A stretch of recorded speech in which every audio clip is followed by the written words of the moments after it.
इसके लिए आपका आभार व्यक्त करता हूं। पूंजीवाद वह जो लगातार बढ़ रहा है, मुख्य रूप से ठेकों के माध्यम से निष्पादित किया जाता है और बड़े लाभ ठेकेदारों को जाते हैं, जबकि सामाजिक कल्याण योजना के लिए बजट जो प्रत्यक्ष लाभ हस्तांतरण के माध्यम से पारित किया जाता है घट रहा है। क्या सरकार पूंजीगत व्यय में वृद्धि के साथ अनुपातिक रूप से सामाजिक कल्याण योजनाओं के लिए बजट बढ़ाने की योजना बना रही है?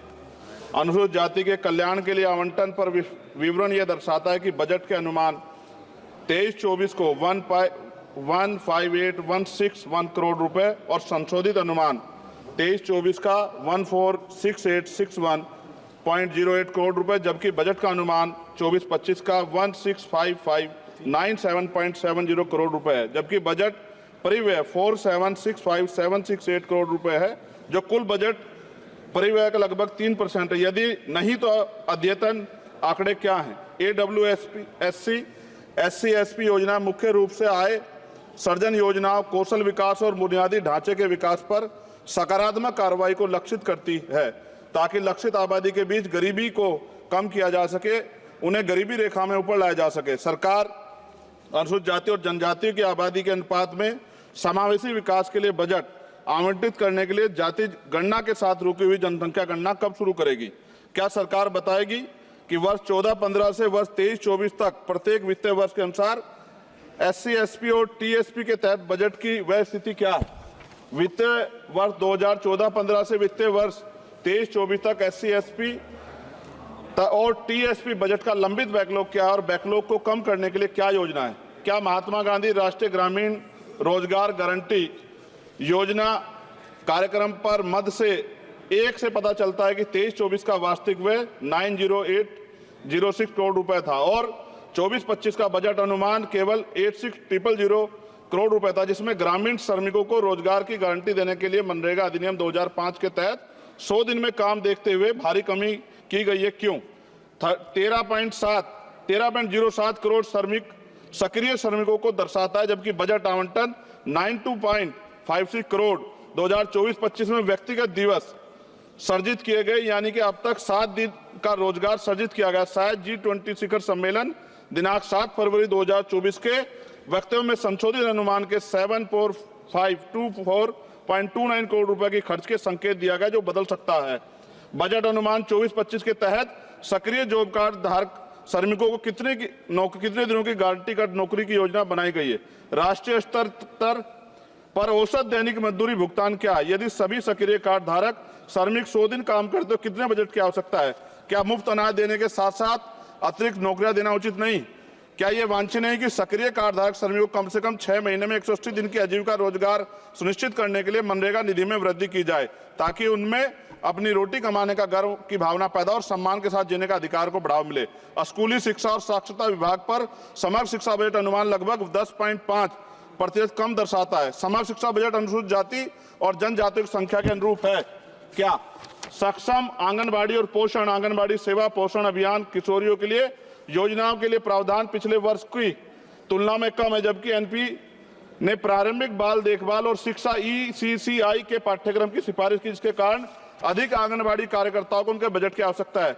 क्या अधिकांश आंगनबाड़ी कार्यकर्ता SC और ST समुदाय से? कृपया सामान्य कर्मचारियों के साथ साथ राज्यभर तैनात अनुसूचित जाति और जनजाति कर्मचारियों का विवरण साझा करें। आंगनबाड़ी कार्यकर्ताओं में अनुसूचित जाति और जनजाति की राज्यभर प्रभावी उपस्थिति का प्रतिशत क्या है?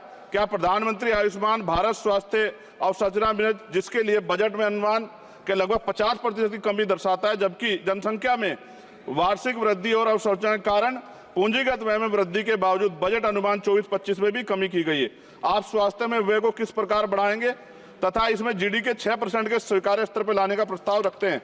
अनुसूचित जातियों की लगभग 80% आबादी सीमांत किसानों और दिहाड़ी मजदूर से बनी, जो गांव में रहते हैं, जबकि शेष आबादी शहरी क्षेत्रों में रहती है। इसलिए क्या बड़े पैमाने पर कृषि भूमि पर काम करने वाले दिहाड़ी प्रवासी मजदूरों के लिए किसान सम्मान निधि स्वीकार्य है? यदि हाँ, तो अनुसूचित जाति और जनजातियों के अनुसूचित जाति मजदूर और सीमांत किसानों के राज्यभर कितनी किसान सम्मान निधि दी गई, क्योंकि योजना का नाम किसान सम्मान निधि है?